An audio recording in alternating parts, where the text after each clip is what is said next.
If you announce your VIP status to the world will accommodate your VIP status.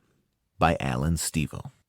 Recently at a hardware store that I called ahead of time, asking for recognition of a face mask exemption, the manager notified all employees that a customer would be coming in unmasked.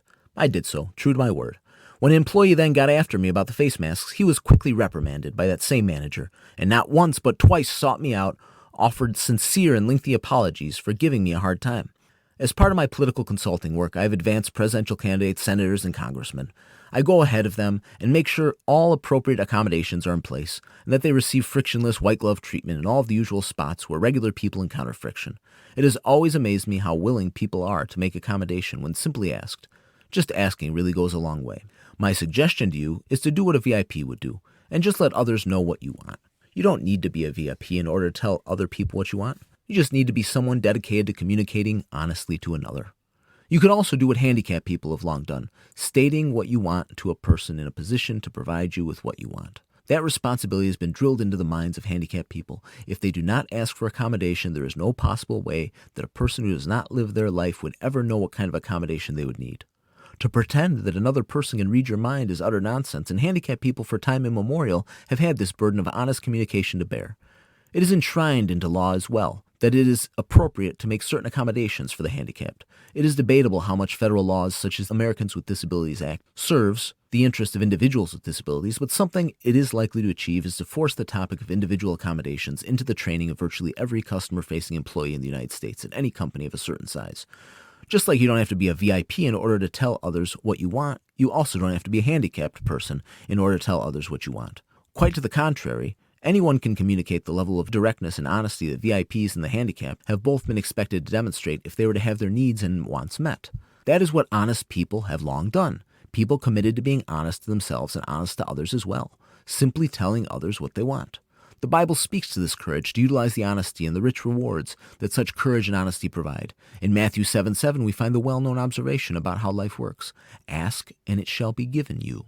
Seek, and ye shall find. Knock, and it shall be opened unto you. Sometimes all you have to do is knock on a door to be let through that door. At the heart of this method is honesty. It is 1, honestly identifying your own boundaries. 2, honestly communicating your own boundaries. And 3, honestly defending your own boundaries. That is some of the most important honesty that can take place, and an honesty that is often lacking in our contemporary era, where we are so often told it is rude or selfish to tell another person what you want. It is neither. It is honest.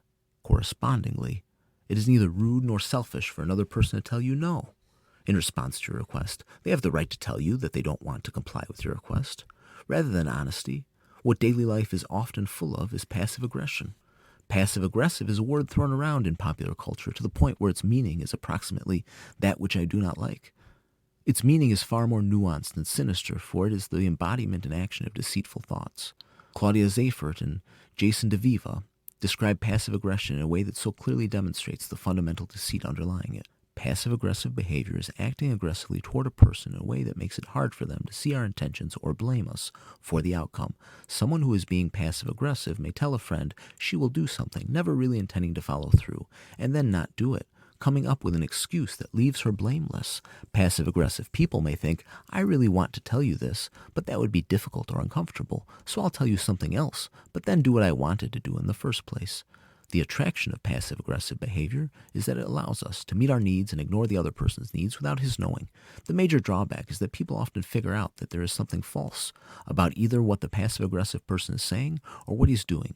One patient described passive-aggressive behavior by a friend as smiling while he screwed me. Not surprisingly, passive-aggressive behavior often is damaging to relationships. Often, people in customer service roles want to give you exactly what you want. You just need to ask for it clearly, ask for it properly, and ask for it nicely.